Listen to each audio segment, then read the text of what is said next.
The Song of Achilles by Madeline Miller, Chapter 26. In the distance 2 men are walking towards us up the long stretch of beach, wearing the bright purple of Agamemnon's camp, stamped with the symbol of heralds. I know them. Talthybius and Eurybates, Agamemnon's chief messengers, honored as men of discretion close to the high king's ear. Hate knots my throat. I want them dead. They are close now, passing the glaring Myrmidon guards, who rattle their armor threateningly. They stop 10 paces from us, enough perhaps they think to be able to escape Achilles if he were to lose his temper. I indulge myself in vicious images. Achilles leaping up to snap their necks, leaving them limp as dead rabbits in a hunter's hand. They stutter out a greeting, feet shifting, eyes down. Then, "We've come to take custody of the girl." Achilles answers them, cold and bitter, but wryly so, his anger banked and shielded. He is giving a show, I know, of grace, of tolerance, and my teeth clench at the calmness in his tone. He likes this image of himself, the wronged young man, stoically accepting the theft of his prize, a martyrdom for the whole camp to see. I hear my name and see them looking at me. I am to get Briseis. She is waiting for me. Her hands are empty. She is taking nothing with her. "I'm sorry," I whisper. She does not say it is all right. It is not. She leans forward and I can smell the warm sweetness of her breath. Her lips graze mine. Then she steps past me and is gone. Talthybius takes one side of her, Eurybates the other. Their fingers press not gently into the skin of her arm. They tow her forward, eager to be away from us. She is forced to move or fall. Her head turns back to look at us, and I want to break at the desperate hope in her eyes. I stare at him, will him to look up, to change his mind. He does not. They are out of our camp now, moving quickly. After a moment I can barely distinguish them from the other dark figures that move against the sand, eating and walking and gossiping intently about their feuding kings. Anger sweeps through me like brush fire. "How can you let her go?" I ask, my teeth hard against one another. His face is blank and barren, like another language. "Impenetrable," he says. "I must speak with my mother." "Go then," I snarl. I watch him leave. My stomach feels burned to cinders. My palms ache where my nails have cut into them. I do not know this man, I think. He is no one I have ever seen before. My rage towards him is hot as blood. I will never forgive him. I imagine tearing down our tent, smashing the lyre, stabbing myself in the stomach and bleeding to death. I want to see his face broken with grief and regret. I want to shatter the cold mask of stone that has slipped down over the boy I knew. He has given her to Agamemnon, knowing what will happen. Now he expects that I will wait here, impotent and obedient. I have nothing to offer Agamemnon for her safety. I cannot bribe him. I cannot beg him. The king of Mycenae has waited too long for this triumph. He will not let her go. I think of a wolf guarding its bone. There were such wolves on Pelion, who would hunt men if they were hungry enough. "If one of them is stalking you," Chiron said, "you must give it something it wants more than you." There's only one thing that Agamemnon wants more than Briseis. I yank the knife from my belt. I have never liked blood, but there is no help for that now. The guards see me belatedly and are too surprised to lift their weapons. One has the presence of mind to seize me, but I dig my nails into his arm and he lets go. Their faces are slow and stupid with shock. Am I not just Achilles' pet rabbit? If I were a warrior, they would fight me, but I am not. By the time they think they should restrain me, I am inside the tent. The first thing I see is Briseis. Her hands have been tied and she is shrieking in a corner. Agamemnon stands with his back to the entrance, speaking to her. He turns, scowling at the interruption, but when he sees me, his face goes slick with triumph. I have come to beg, he thinks. I am here to plead for mercy as Achilles' ambassador, or perhaps I will rage impotently for his entertainment. I lift the knife and Agamemnon's eyes widen. His hand goes to the knife at his own belt and his mouth opens to call the guards. He does not have time to speak. I slash the knife down at my left wrist. It scores the skin but does not bite deep enough. I slash again, and this time I find the vein. Blood spurts in the enclosed space. I hear Briseis' noise of horror. Agamemnon's face is spattered with drops. I swear that the news I bring is truth, I say. I swear it on my blood. Agamemnon is taken aback. The blood and the oath stay his hand. He has always been superstitious. Well, he says curtly, trying for dignity. Speak your news, then. I can feel the blood draining down my wrist, but I do not move to snatch it. You are in the gravest danger, I say. He sneers. Are you threatening me? Is this why he has sent you? No, he has not sent me at all. His eyes narrow, and I see his mind working, fitting tiles into the picture. Surely you come with his blessing? No, I say. He's listening now. He knows what you intend towards the girl, I say. Out of the corner of my eye I can see Briseis following our conversation, but I do not dare to look at her directly. My wrist throbs dully and I can feel the warm blood filling my hand, then emptying again. I drop the knife and press my thumb onto the vein to slow the steady draining of my heart. And? Do you not wonder why he did not prevent you from taking her? My voice is disdainful. He could have killed your men and all your army. Do you not think he could have held you off? Agamemnon's face is red, but I do not allow him to speak. He let you take her. He knows you will not resist betting her, and this will be your downfall. She is his, won through fair service. The men will turn on you if you violate her, and the gods as well. I speak slowly, deliberately, and the words land like arrows, each in its target. It is true what I say, though he has been too blinded by pride and lust to see it. She is in Agamemnon's custody, but she is still Achilles' prize. To violate her is a violation of Achilles himself, the gravest insult to his honor. Achilles could kill him for it, and even Menelaus would call it fair. You are at your power's limit even in taking her. The men allowed it because he was too proud, but they will not allow more. We obey our kings, but only within reason. If Aristos Achion's prize is not safe, none of ours are. Such a king will not be allowed to rule for long. Agamemnon has not thought of any of this. The realizations come like waves, drowning him. Desperate, he says, My counselors have said nothing of this.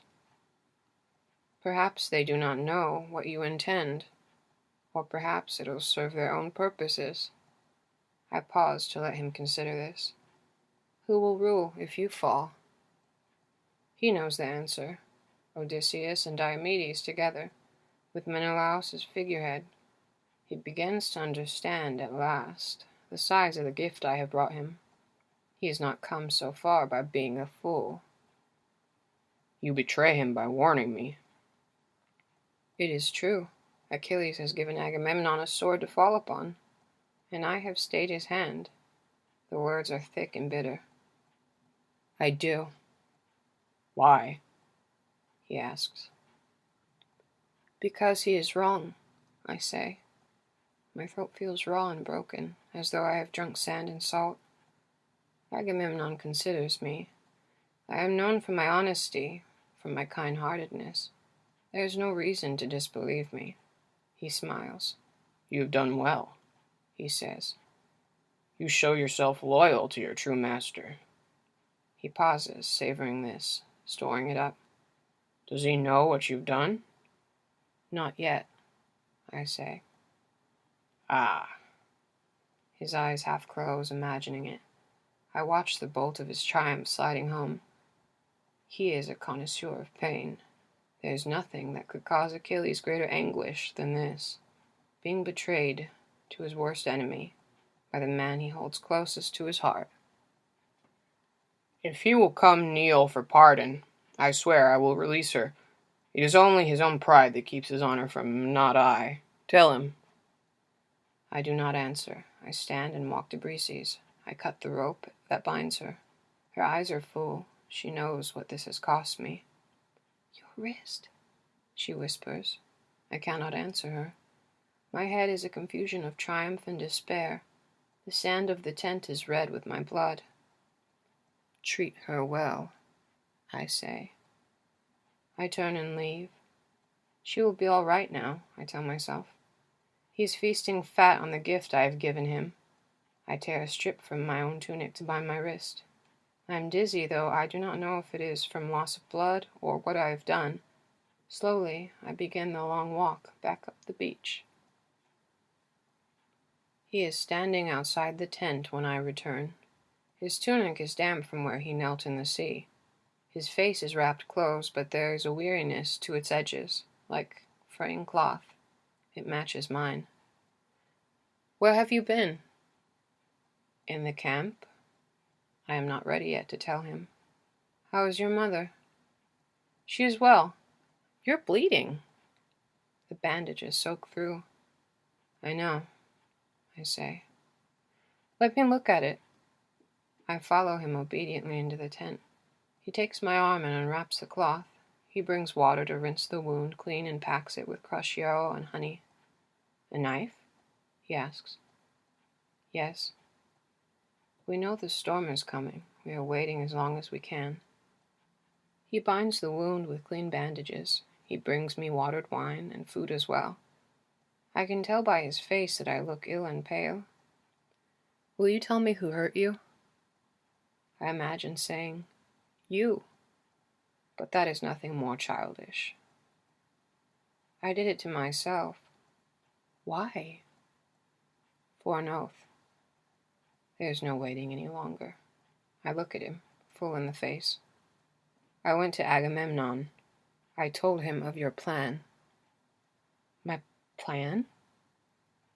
His words are flat, almost detached. To let him rape Briseis so that you might revenge yourself on him. Saying it out loud is more shocking than I thought it would be. He rises, half turning so I cannot see his face. I read his shoulders instead. They're set. The tension of his neck. So, you warned him.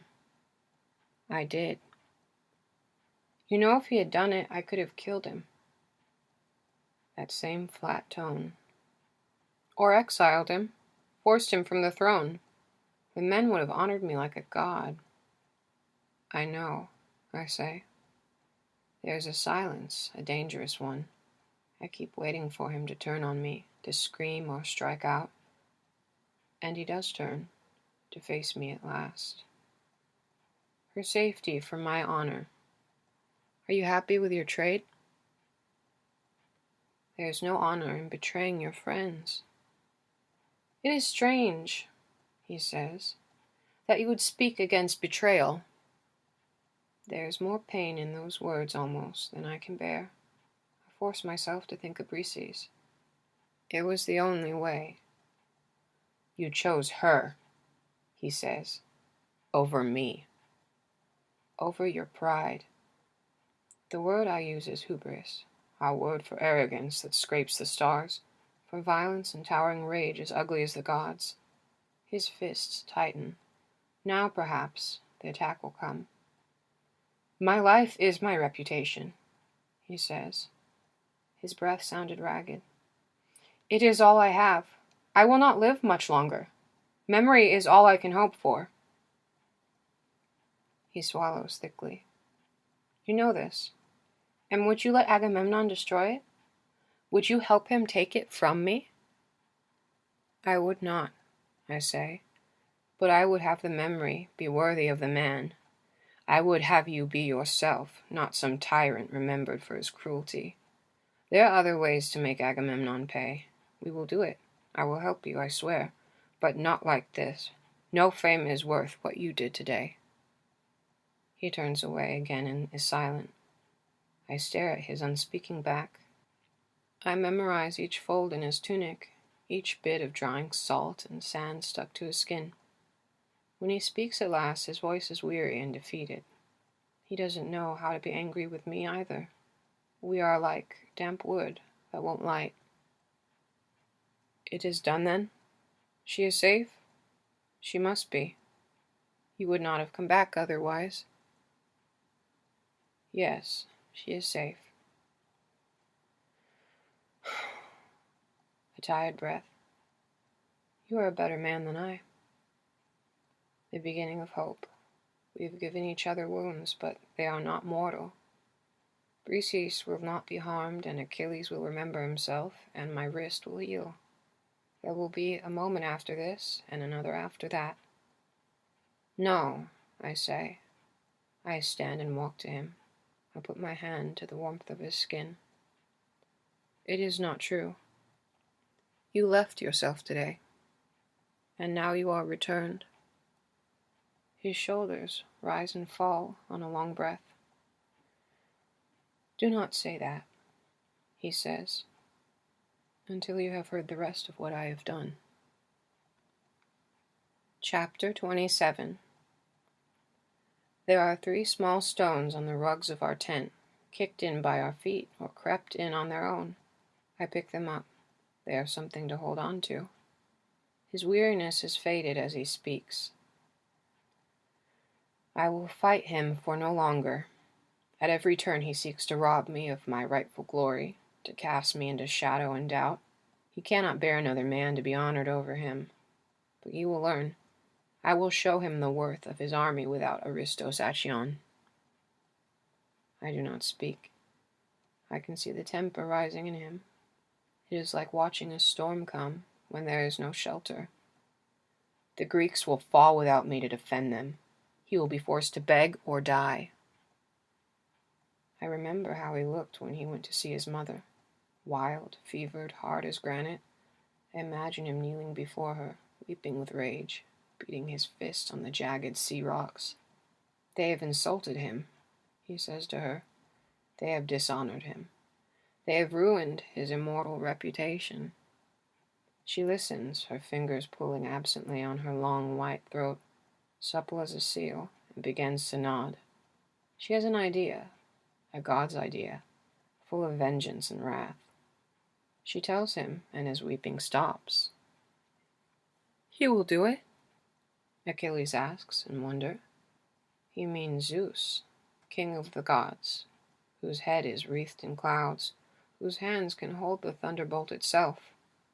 "He will do it," Thetis says. "He is in my debt." Zeus, the great balancer, will let go his scales.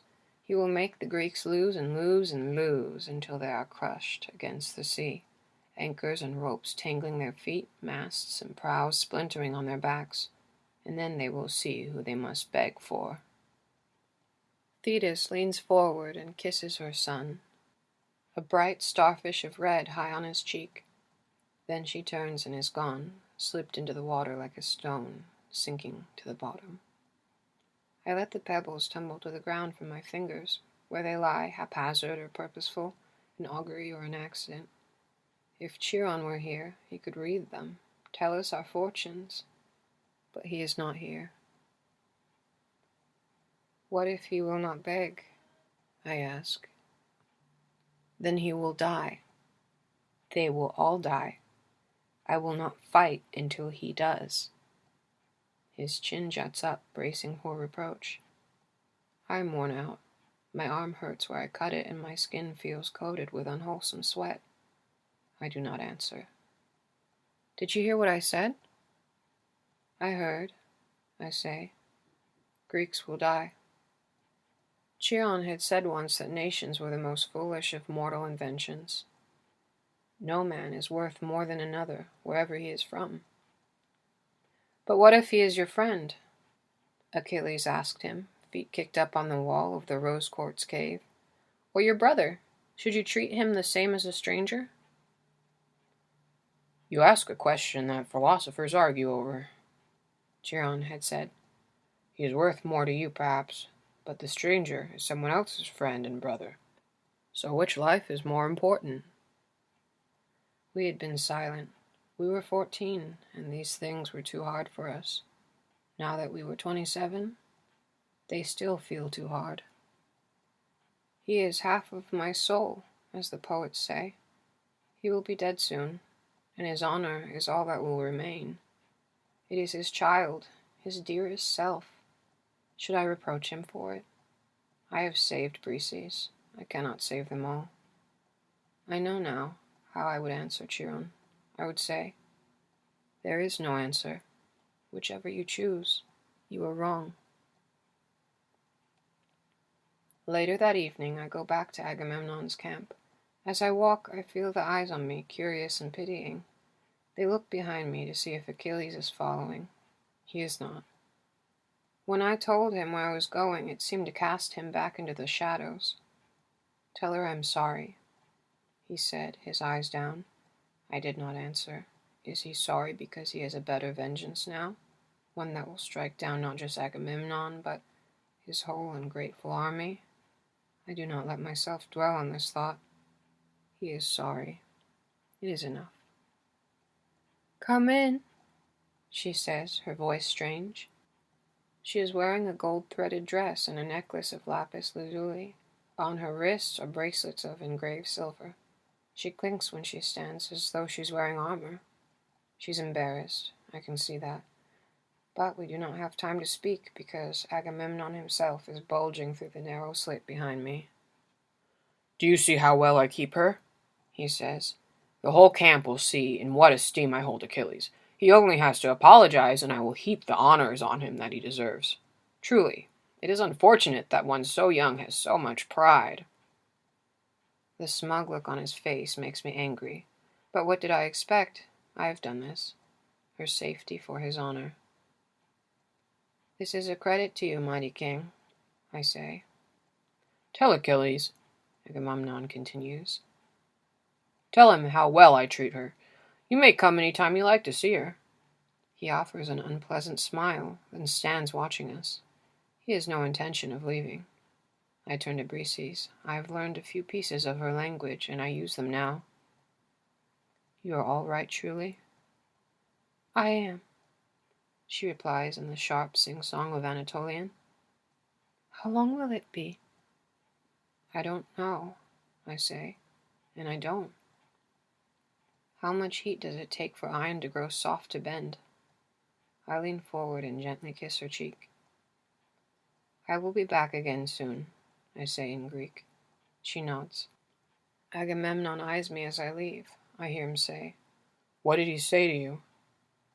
I hear her answer, He admired my dress. The next morning, all the other kings march off with their armies to fight the Trojans. The army of Phthia does not follow. Achilles and I linger long over breakfast. Why should we not? There's nothing else for us to do. We may swim if we like, or play at draughts, or spend all day racing. We have not been at such utter leisure since Peleon. Yet, it does not feel like leisure. It feels like a held breath, like an eagle poised before the dive. My shoulders hunch. I cannot stop myself from looking down the empty beach. We are waiting to see what the gods will do. We do not have to wait long.